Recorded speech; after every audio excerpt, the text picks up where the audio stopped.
الحمد لله رب العالمين والصلاة والسلام على رسوله الكريم أما بعد أعوذ بالله من الشيطان الرجيم بسم الله الرحمن الرحيم القارعة ما القارعة وما أدراك ما القارعة يوم يكون الناس كالفراش المبثوث وتكون الجبال كالعهن المنفوش فأما من ثقلت موازينه فهو في عيشة راضية وأما من خفت موازينه فأمه هاوية وما أدراك ما هي نار حامية صدق اللہ العظیم۔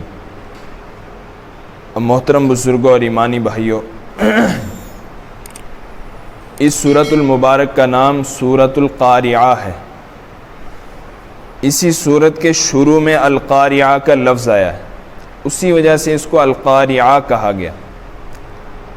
اس سورت کے اندر اللہ رب العزت نے انسانوں کو اس دنیا کا جب اختتام ہوگا، یعنی یہ دنیا جب ختم ہوگی، اسی کو ہم کہتے ہیں جب قیامت قائم ہوگی، تو اس قیامت کی جو ہولناکیاں ہوں گی، جو خطرناک قسم کی، جو وحشتناک قسم کی چیزیں پیش آئیں گی، تو اللہ تعالیٰ نے انہی چیزوں سے بندوں کو باخبر کیا ہے، ڈرایا ہے کہ جب انسان ان چیزوں کو دیکھے گا تو حیران اور پریشان ہو جائے گا۔ جس کو دوسری جگہ اللہ تعالیٰ فرماتے ہیں کہ انسانوں کی حالت یہ ہوگی کہ انسان ایسے لگیں گے جیسے نشے میں مبتلا ہیں، حالانکہ وہ نشہ نہیں ہوگا بلکہ ایک قسم کا اللہ کا عذاب ہوگا۔ تو اور دوسری چیز اللہ تعالیٰ نے اسی صورت کے اندر آگے یہ بیان فرمائی کہ یہ جو ہم دنیا کے اندر ہیں، جو بھی عمل کریں گے، مثال کے طور پر ابھی ہم نے نماز پڑھی، یا ہم زبان سے سبحان اللہ کہیں، یا ہم کسی کو گالی دیں، تو ان تمام اعمال کو اللہ رب العزت فرما رہے ہیں تولا جائے گا۔ ان اعمال میں سے اگر اچھے ہوں گے زیادہ تو انسان کامیاب ہو جائے گا، اس کا مرتبہ بلند ہو جائے گا، اور اگر یہی عمل اس کے خراب زیادہ نکلے تو یہ شخص ناکام ہو جائے گا۔ تو اسی کو اللہ تعالیٰ فرماتے ہیں القارعہ، دہلا دینے والی۔ قارعہ عربی میں کہتے ہیں قرع الشیء بالشیء، کسی چیز کو کسی چیز کے ساتھ ٹکرا دینا۔ مثال کے طور پر دو کانچ کے گلاس ہوں تو ان کو ایسے ہم ٹکرائیں گے آپس میں تو وہ ٹوٹ بھی جائیں گے اور تھوڑی سی آواز بھی پیدا ہوگی۔ تو اسی طریقے سے اللہ تعالیٰ فرما رہے القارعہ، کھڑکھڑانے والی، دہلا دینے والی۔ مل قارعہ، کیا ہے کھڑکھڑانے والی، کیا ہے دہلا دینے والی یا ڈرا دینے والی؟ اور پھر آگے فرماتے ہیں اللہ تعالیٰ وَمَا أَدْرَاكَ مَا الْقَارِعَةُ، اور تجھے کچھ خبر ہے کہ کیا ہے دہلا دینے والی، کھڑکھڑانے والی؟ یہ بار بار اللہ رب العزت کیوں یہ فرما رہے ہیں؟ تاکہ انسان متوجہ ہو جائیں۔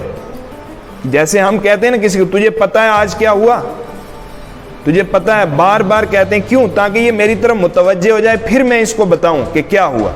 تو اللہ تعالیٰ متوجہ کر رہے ہیں انسانوں کو، یہ ایک ایسی چیز ہوگی کہ کیونکہ اس دن جب سور پھونکی جائے گی، حضرت اسرافیل حدیث میں ہے کہ عرش کے نیچے، یعنی جس طریقے کا وہ باجا قسم کا ہوتا ہے، اس طریقے کا لے کر عرش کے نیچے کھڑے ہیں، ان کا سر عرش کے نیچے اور پاؤں جو ہے ساتوں زمین کے نیچے، یعنی اتنا لمبا فرشتہ یا جتنا بھی بڑا، تو ان کے ہاتھ میں موجود ہے۔ جب وہ وقت آئے گا تو اللہ تعالیٰ کا امر آئے گا کہ اب سور پھونکو، تو وہ اتنی خطرناک قسم کی چیز ہوگی کہ یہ تمام کی تمام دنیا آپس میں ٹکرا کر تباہ ہو جائے گی۔ تو اسی کو کہتے ہیں اللہ تعالیٰ کہ پھر کیا ہوگا، یوم یکون الناس کالفراش المبثوث، کہ اس دن انسان بکھرے ہوئے پروانوں کی طرح ہوں گے۔ پروانے کس کو کہتے ہیں؟ یہ وہ سامنے بلب ہے، اس کے اوپر وہ چھوٹے چھوٹے پتنگے سے جو آ کر لگتے ہیں، اور یہ ہم دیکھتے رہتے ہیں بلب کے ساتھ، لائٹ کے ساتھ آ کر وہ گھومتے رہتے ہیں۔ تو اللہ تعالیٰ انسانوں کو بتا رہے ہیں کہ انسانوں کی حالت اس دن ایسی ہوگی جیسے یہ پروانے اور پتنگے۔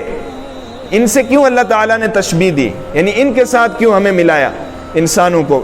کہ اس کی وجہ یہ ہے کہ چند چیزوں کی وجہ سے، سب سے پہلی چیز کہ کثرت کی وجہ سے، کہ جس طریقے سے یہ پروانے جو ہے بہت زیادہ ہوتے ہیں کہ بلب کے ارد گرد گھومتے رہتے ہیں اور بڑی تعداد میں ہوتے ہیں کہ انسان گن نہیں سکتا کتنے زیادہ ہوتے ہیں. اسی طریقے سے اس دن قیامت کے دن حضرت آدم سے لے کر آخری جو انسان آئے گا اس تک سب کے سب ایک میدان میں جمع ہوں گے. چٹیل میدان ہوگا جیسے یہ گراؤنڈ وغیرہ ہوتے ہیں اس طریقے سے وہاں سب جمع ہوں گے. اور دوسری وجہ تشبیہ دینے کی پروانے کے ساتھ یہ ہے کہ انسان جس طریقے سے پروانہ کمزور اور ضعیف ہوتا ہے, لاغر ہوتا ہے, کہ اس کی اپنی کیا حیثیت ہوتی ہے کہ تھوڑی سی انگلی ماریں گے وہ مر جائے گا, چھوٹی سی کوئی چیز ماریں گے مر جائے گا. اسی طریقے سے اس دن قیامت کے دن یہ تمام کے تمام انسان اتنے ضعیف اور کمزور ہوں گے. اللہ تعالیٰ اس دن فرمائیں گے این الملوک, بادشاہ کہاں ہیں؟ یہ دنیا کے اندر جابر اور ظالم قسم کے جو انسان ہیں کہ انسانوں کا قتل بھی کر دیتے ہیں, انہیں افسوس بھی نہیں ہوتا, اور کتنے متکبر بن کر اور کتنے دندنا کر چلتے ہیں اور بڑے یعنی اکڑ کر چلتے ہیں کہ ہم بڑی طاقت والے ہیں.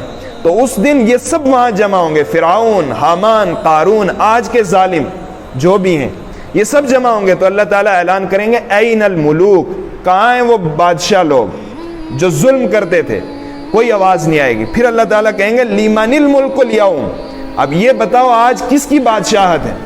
یہاں تو ہر انسان جو ہے جو طاقت جس کو مل جاتی ہے وہ تو یہی کہتا ہے نا مجھ سے بڑا کوئی نہیں ہے, یعنی زبان سے بھی کہتے ہیں کہ میرے سے کون ٹکرا سکتا ہے. تو اللہ تعالیٰ وہاں کہیں گے لیمن الملک الیوم, کہ آج بتاؤ کس کی بادشاہت ہے.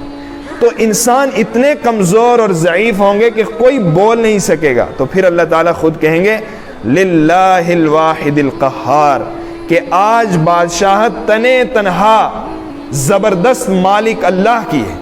خود اللہ جواب دیں گے. انسان اتنا کمزور ہو جائے گا کہ جواب بھی نہیں دے سکے گا. اور تیسری یہ دو باتیں یعنی کمزور ہونا, یہ سب چیزیں مومنین اور کافروں کے لیے برابر ہیں. ایک تیسری وجہ ہے کہ جس طریقے سے یہ پروانوں کو ہم دیکھتے رہتے ہیں, یہ پتنگوں کو, کہ یہ بے چین اور بےتاب ہو کر ایسے ایک دم پھڑکتے رہتے ہیں کہ اس طرح لگتا ہے جیسے بڑے بے چین ہیں یہ. اسی طریقے سے قیامت کے دن کافر لوگ بے چین ہوں گے, ایمان والے بے چین نہیں ہوں گے, ایمان والے بےتاب نہیں ہوں گے, وہ تو مطمئن ہوں گے, آرام سے ہوں گے. تو اللہ تعالیٰ فرماتے ہیں اس وجہ سے پرندوں ان پروانوں کے ساتھ اللہ نے انسانوں کو تشبیہ دی. آگے اللہ تعالیٰ فرماتے ہیں وَتَكُونُ الْجِبَالُ كَالْعِهْنِ الْمَنْفُوشِ, اور یہ جو پہاڑ ہمیں نظر آتے ہیں, یہاں تو پہاڑوں کے اوپر گھاس ہے, پھر بھی کچھ خوبصورتی ہے, ڈر نہیں لگتا ہے ان کو دیکھ کر, ورنہ وہ ادھر چلے جائیں اور علاقوں کے اندر, وہاں پہاڑوں کو دیکھ کر ڈر جاتا ہے انسان, کیونکہ ان کے اوپر کوئی گھاس نہیں اور اتنے خوفناک قسم کے ہوتے ہیں اور طرح طرح کے ان کے رنگ ہوتے ہیں. جیسے لداخ میں چلے جائیں, یہ رام بن سائڈ کے جو پہاڑ ہیں, اور بھی دیگر ملکوں کے جو پکچرز آتی رہتی ہیں.